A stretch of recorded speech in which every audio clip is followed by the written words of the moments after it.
English నేర్చుకుని అనర్గళంగా మాట్లాడాలనుకుంటున్నారా? అయితే వెంటనే కాల్ చేసి రిజిస్టర్ అవ్వండి. నమస్తే రమగారు. నమస్తే జయ. రమగారు, పతివ్రతల కథలు చాలా ఉన్నాయి మనకి. మనం కూడా కొన్ని డిస్కస్ చేసాము.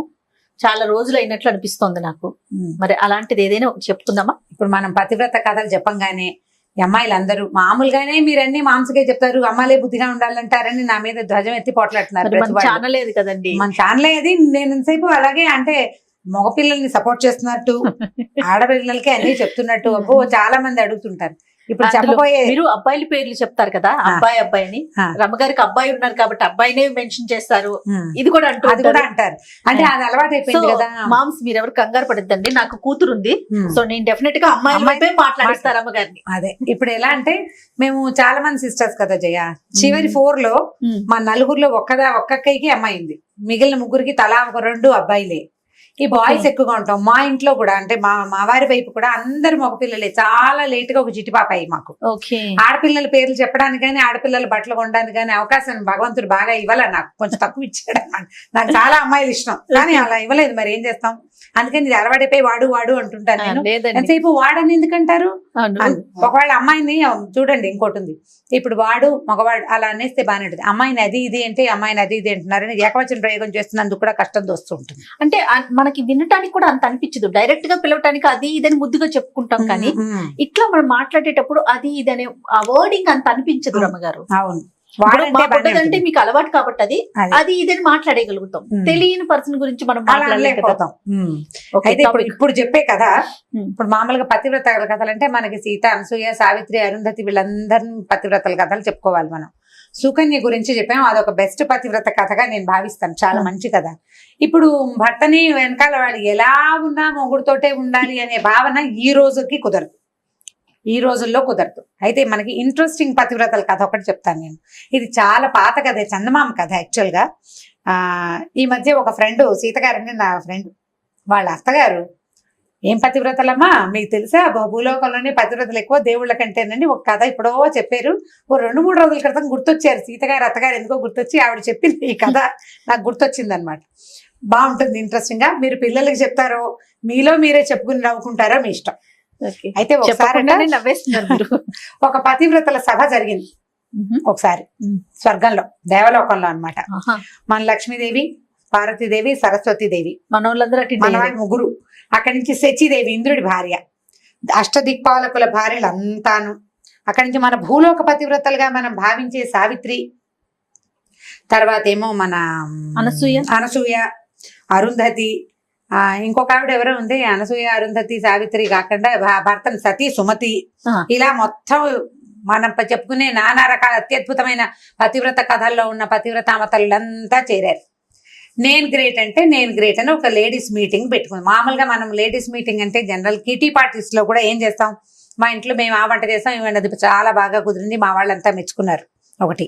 లేదా సీతగారు ఎవరో మా సీతగారు ఎంత బాగా చేశారో కూర, సీతగారు చేసిన పచ్చళ్ళు అదిరిపోతాయని ఒకళ్ళకి పట్టం కడతాం. మిగిలిన వాళ్ళంతా సీతగారు వాళ్ళ అత్తగారు వచ్చినప్పుడు భలే బాగా చేశారండి, సీతగారు పట్టు చీర కట్టుకున్నారు ఎంత బాగుందో అని మనం అంతా కలిసి ఒక ఆవిడకి పట్టం కడతాం. లేకపోతే ఎవరికి వాళ్ళం పట్టం కట్టుకుని మాట్లాడుకుంటాం. జనరల్ గా లేడీస్ మీటింగ్స్ లో జరిగేది ఇదే. మీరు ధ్వజం ఎత్తకండమ్మా నా మీద, సహజంగా జరిగేదే చెప్తున్నాను. ఎంత మిడిల్ క్లాస్ మొరాలిటీస్ లో ఉండే భాగాలు అనమాట ఇవన్నీ. మన గురించి మనం చెప్పుకుంటాం కదా. ఇవాళ టీవీలో చూసి ఒక పచ్చడి చేశాను, చాలా బాగా వచ్చింది. నువ్వు చెప్పిన పచ్చడి చేశాను, ఇవి బాగా కుదిరిందని సాధారణంగా చెప్పాం. టీవీలో చూశాను, యూట్యూబ్ లో చూశాను, అలాంటివి చెప్తాం. పుస్తకాల్లో మా చిన్నప్పుడు పుస్తకంలో ఉండేది. నేనైనా అంతే. మన ముందున్న మనిషిని మనం పొగడలేమండి. మన వెనక మనకి కనిపించని, మనకి దూరంగా ఉన్న వాళ్ళని సహజంగా వాళ్ళలో మనకి నచ్చినా నచ్చకపోయినా వాళ్ళ పేరు జయ ఒప్పుకుంటుంది కాబట్టి అందరూ ఒప్పుకోవాల్సింది. సో ఇప్పుడు వీళ్ళంతా ఇలా డిస్కషన్ పెట్టుకున్నారు. కొంతమంది ఏమో పార్వతీదేవి గొప్ప అన్నారు, కొంతమంది శచీదేవి గొప్ప అన్నారు, కొంతమంది సతీ సుమతి గొప్ప అన్నారు. వాదించుకున్నారు, ఏమి అవల, ఎవరిళ్ళకి వాళ్ళు వెళ్ళిపోయారు.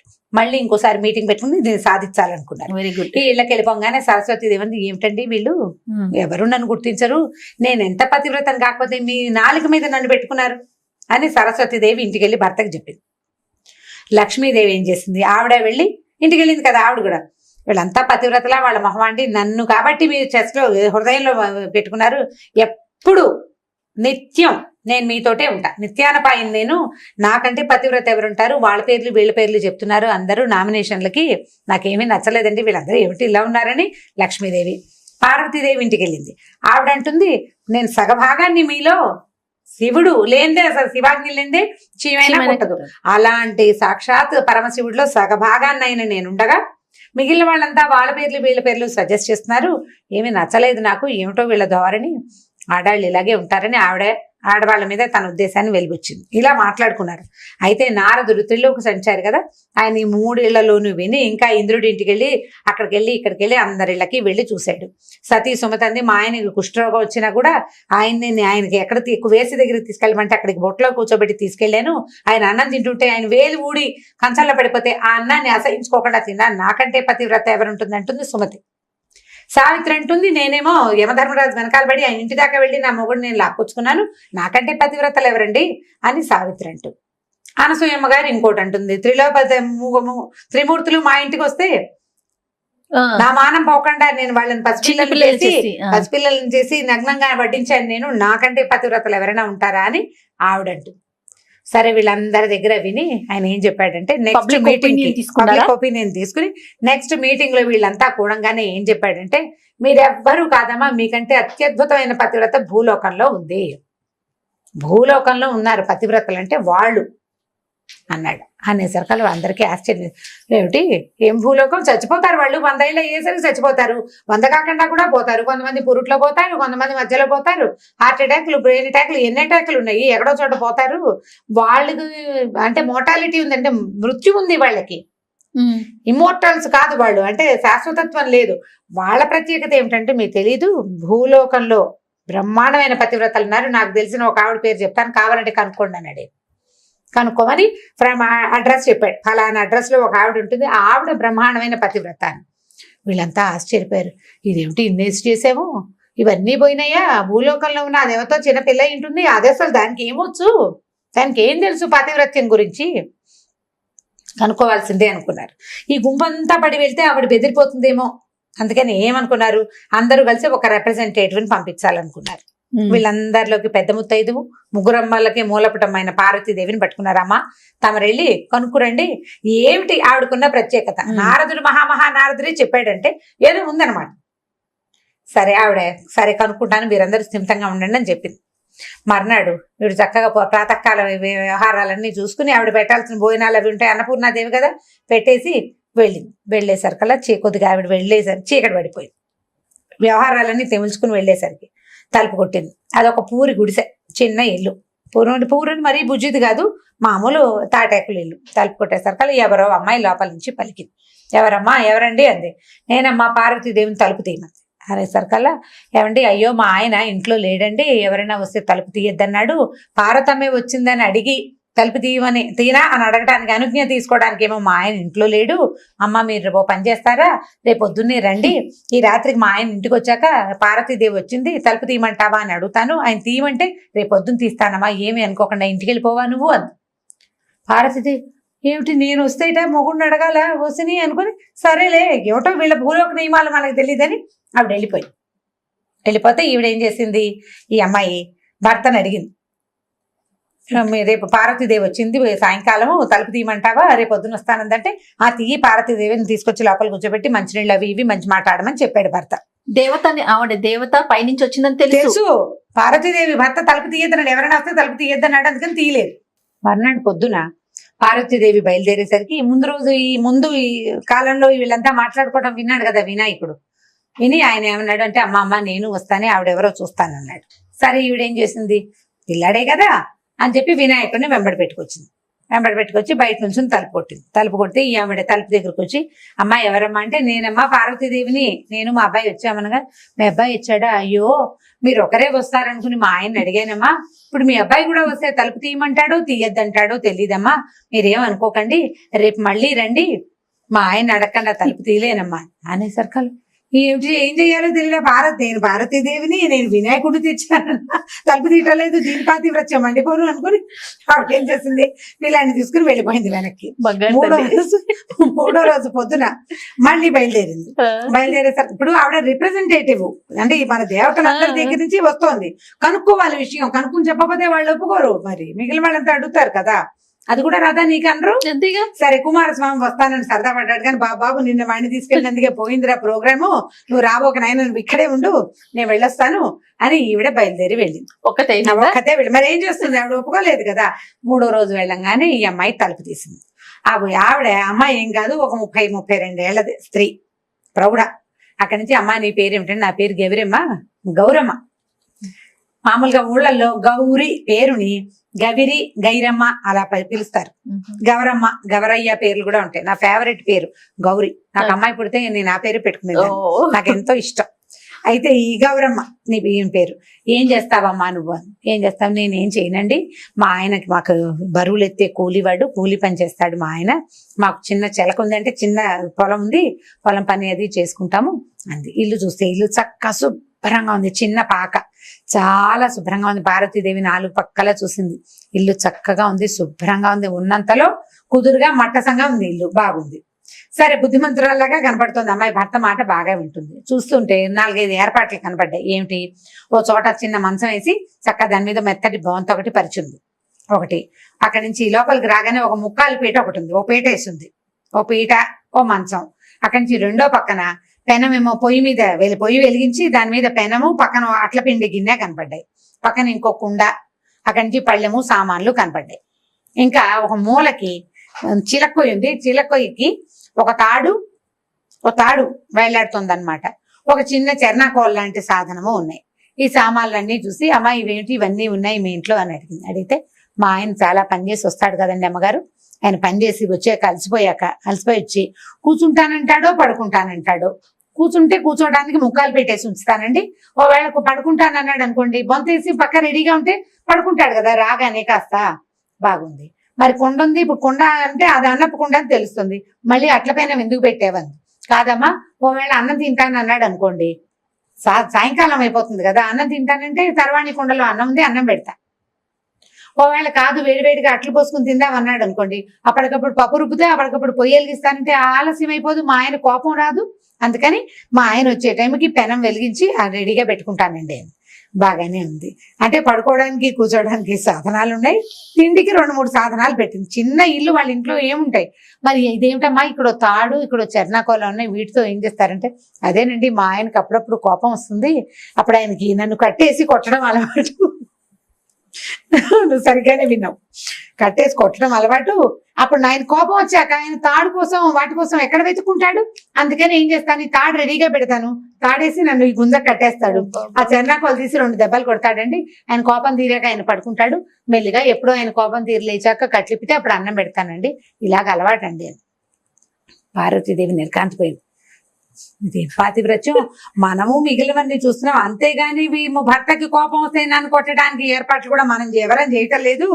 ఇది నిజంగా మహాపతివ్రతే అనుకుని, అమ్మాయి చాలా సంతోషం అమ్మా, నీలాంటి బుద్ధిమంతురాల్ని కలిసినందుకు నాకు చాలా సంతోషంగా ఉంది, ఎంతో బాగుంది, చాలా బాగుందమ్మా, నేను వెళ్ళొస్తానని ఆవిడ అమ్మాయి బొట్టు పెడితే చక్కగా బొట్టు పెట్టించుకుని 2 అక్షంతలు వేసి ఆశీర్వదించి చల్లగా వర్ధిల్లు కలకాలం అని చెప్పి పార్వతీదేవి ఇంటికి వచ్చేసింది. ఇంటికి వచ్చాక అందరినీ పిలిచి చెప్పింది అనమాట. పాతివ్రత్యం అంటుంటే మనం అనుకునేదే పాతివ్రత్యం కాదు, పాతివ్రత్యంలో లెవెల్స్ ఉన్నాయి. ఎవరి పాతివ్రత్యం వాళ్ళది.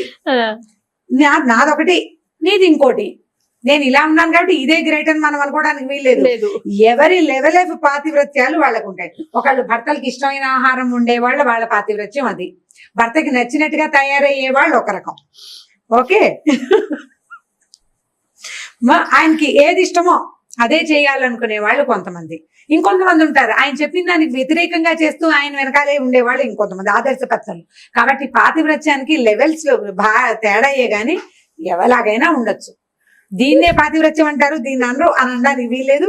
కాబట్టి భూలోక పాతివ్రత్యం మహాద్భుతమైన పాతివ్రత్యం అని అందరికీ చెప్పిందట. ఆ తర్వాత వీళ్ళు ఈ మీటింగ్లు పెట్టి నేను గ్రేట్ అని చెప్పకూడదు, ఎవడి గ్రేట్ స్వాడితే నేను అక్కడి నుంచి ఆ ఏజెండా మానేశారనమాట అమ్మవార్లందరూ. దీని మీద మాట్లాడకూడదు, ఇవన్నీ మాట్లాడకూడని సంగతులు. ఇప్పుడు ఏది కరెక్ట్ ఏది తప్పు అనేది జీవితంలో ఎప్పుడు రాసి పెట్టి ఉండదు. మనదే కరెక్ట్ అనుకోవటానికి లేదు, అనుకోవడానికి వీల్లేదు. మనతో ఉన్న వాళ్ళకి ఏం కావాలో అది మనం చేయగలుగుతామా లేదా అనేదే టాస్క్, టఫ్, అంతే. పాతివ్రత్యం నేను అనుకునేది కాదు, అవతల వాడు అనుకునేది. అది ఎప్పటికీ మీట్ అవ్వలేం మనం. కన్క్లూషన్ సరిగ్గా అర్థం చేసుకోండి. ఎప్పటికీ అవతల వాళ్ళకి కావలసినట్టుగా చేయడం ఎవ్వరి వల్ల కాదు. ఆడవాళ్ళని భర్తలు సాటిస్ఫై చేయలేరు అన్ని విషయాల్లో, కొన్ని చేస్తే కొన్ని చేయలేకపోతారు. అలాగే మగవాళ్ళని భర్తల్ని కూడా వాళ్ళకి బాగా నచ్చేలాగా ఉండటం మన వల్ల కాదు, కొన్ని చేయగలుగుతాం. కాబట్టి మనకి ఏది దొరికిందో దాని మీద సంతోషించాలి. చిన్న పిట్ట కథ దీంతో పాటు చెప్తాను, మీకు ఇంట్రెస్టింగ్ గా ఉంటుంది. ఉద్దాలకుడు అని ఒక శిష్యుడు ఒక మహాగురువు గారికి. అయితే ఈ ఉద్దాలకుడు ఏంటంటే భార్య అసలు మాట వినేది కాదు. వీడి అదృష్టం అంటే ఏంటంటే వీడి గురువు గారి భార్య కూడా అసలు మాట వినేది కాదు. ఆయన ఎప్పటికప్పుడు ఆ భార్యతో పడలేక ఒరే పెళ్లిళ్ళు తీసుకోకుండా అని చెప్పేవాడు వాళ్ళ గురువు గారు. చెప్పేవాడు కానీ ఆయన పెళ్లి చేసుకున్నాడు, ఏదో సంసారం నడుస్తూ ఉండేది. ఓసారి ఏమైందంటే ఈ శిష్యులందరికీ చెప్పేవాడు కానీ ఎవరు దాని వాళ్ళు వీళ్ళకే లేక పెద్దవాళ్ళు బలవంతం వీడికే సరదా పుడుతుందో పెళ్లిళ్ళు చేసేసుకుంటారు. ఈయన ఏం చేశాడంటే పెళ్ళంతో విసిపోయి గురుగారు దేశ సంచారానికి వెళ్ళేసరికల్లా ఆ దేశ సంచారానికి వెళ్ళినప్పుడు ఈ ఉద్దాలకుడు ఇంటికి వచ్చాడు. వస్తే గురువు గారు వస్తున్నట్టు వార్త వచ్చి ఉద్దాలకుడు అడిగాడు భార్యని, ఏమే నీ పుణ్యం ఉంటుంది, మా గురువు గారు వస్తున్నారు, అసలే ఆయన భార్యతోటి పడలేక దేశాటానికి బయలుదేరాడు, ఏమీ గొడవ పెట్టుకోవద్దు దయచేసి, మా గురువు గారు ఉన్నంతసేపు 4 రోజులు ఈ ఒక్క రోజు 4 ఇక్కడ ఒకటే రోజు ఒక పూట భోజనం చేసి వెళ్ళిపోతారు, సాయంకాలం చల్లబడ్డాక పంపించేస్తా, ఆయన ఉన్నంతసేపు నేను ఏమైనా అంటే నువ్వేం పట్టించుకోకుండా ఉండాలి ప్లీజ్ అన్నాడు. సరే ఆవిడేమంది, సరే 100 వరకు ఓకే, 100 తిట్లు నువ్వు తిట్టినా నేనేమన్నా, 100 దాటావో ఒప్పుకోను. ఈయనకి దొరికిందే ఛాన్స్ అనుకున్నాడు, తాట తీసేస్తానని చెప్పింది. ఈయన సరేనన్నాడు. అక్కడి నుంచి ఈయన రాగానే గురువు గారికి కయ్యమే నీ మొహమంట నీళ్ళు తీసుకురా అన్నాడు, తెచ్చింది. నీ దుంపదగా నీకు అది కూడా రాదేంటే అన్నాడు. ఇలాంటి తిట్లు నేను మంచి తిట్లు తిడుతున్నాను, నాకు అవే వచ్చు. బోలెడన్ని లకార మకార ప్రయోగాలతోటి మొత్తానికి కాబట్టి నానా తిట్లు తిడుతూ భార్యని తను ఎంత కంట్రోల్లో పెట్టాడో గురువు గారికి చూపించాడు ఉద్దాలకుడు. ఒక్క రోజులో ఒక్క పూటలో పొద్దునే వచ్చారు, పొద్దునే కాలకృత్యాలు తెచ్చుకున్నారు, నదికి వెళ్ళారు, కాళ్ళు కడుక్కున్నారు, ఇంకేదో చేశారు, భోజనాన్ని కూర్చుంటే అది తేవే నీ మొహమండ అన్నాడు, ఇది తీసుకురావే నీ మొహమండ అన్నాడు, అది కూడా రాదా మీ అమ్మా నాన్న ఎలా పెంచారే అన్నాడు. ఈయన పాపం సంవత్సరాల తరబడి తిట్టదలుచుకున్న తిట్లన్నీ లోపల దాచుకున్నవన్నీ మొత్తానికి వెలుగులాగా బయటికి తెచ్చేసాడు, అయిపోయింది. సరే ఆవిడ పులుసు వడ్డించడానికి రాచిప్ప పట్టుకొచ్చింది, రాచిప్ప కాదు కుండే తెచ్చింది, పులుసు కుండ తెచ్చింది. చివరికి ఆవిడ ఈయన తిడతానని చెప్పాడు కదా, పొద్దు నుంచి ఆవిడ ఒక 100 చింతపిక్కలు లెక్క పెట్టి ఒక కుండలో పోసుకుంది. ఏం చేస్తోంది, ఒక్కోటి తీసి పక్కన పెడుతోంది. తిట్టినప్పుడల్లా ఒక గింజ తీసి బయట మంచి ఇంటెలిజెంట్. వేగా ఏమైంది, ఈ కుండ ఖాళీ అయింది, ఈ చింతపిక్కల గిన్నె ఖాళీ అయిపోయింది. అప్పుడే ఆవిడ పులుసు గిన్నె పుచ్చుకొని వచ్చింది. గిన్నె పుచ్చుకు రాగానే పులుసు అప్పట్లో ఏమైంది మట్టి కుండలతో వంట చేసుకునేవాళ్ళు, కుండ పగిలిపోతే కొత్త కుండ కొనుక్కోవటమే. ఈ కుండ భాండం పట్టుకొచ్చింది. పట్టుకొచ్చేసరికి ఈయన అన్నాడు కుక్కమహందానా పులుసు వడ్డించు అన్నాడు. అనగానే ఆవిడ ఏం చేసింది, ధాడ్మని ఈ పులుసు గిన్నె ఎత్తి నెత్తి మీద కొట్టింది. మొగుడు 100 దాటిపోయింది, నేను చెప్పాను నీకు 100 అయిపోయిందండి. అనగానే గురువు గారు నిర్ఘాంతపోయాడు, ఉద్దాలకుడి పని అయ్యేపోయింది. ఉద్దన పని చేసేది ఉద్దాలకుడికి వెళ్ళాం అనమాట. ఆవిడ పేరే అది. అక్కడి నుంచి కొట్టేశారు కదా, గురువుగారు లేదు, భోజనం లేదు, ఎట్లా కొట్లా ఉన్నది ఏదో తిన్నారు. ఆయన చావుదేవుడు బతుకు తీయడానికి గబగబా బయటకు వచ్చేసాడు. ఎట్లా కొట్లా ఆ భోజనం కాస్త ఫినిష్ చేసుకుని వచ్చాక వరి నేను ఇంటికి వెళ్ళిపోతాను అన్నాడు. అదేంటి గురుగారు దేశాటనకి వెళ్తానన్నారు, ఏదో నా భార్యతో పడలేకపోయినా ఇలా జరిగిందండి, 100 తిట్లు అన్నాను, ఉద్రేకం ఉంచుకోలేక తిట్టానండి అన్నాడు. అనేసరికల్లా ఆయన అన్నాడు, ఇంకెందుకురా దేశాటన, మీ అమ్మగారు చాలా మంచిదిరా, ఇక్కడికి వచ్చాక నాకు అర్థమైంది ఆవిడకి ఎంత కోపం వచ్చినా కుండ పగలగొట్టేది కానీ ఒక్కనాడు నన్ను ఎత్తిన కొట్టలేదురా, మానవరాలు బంగారు తల్లిరా.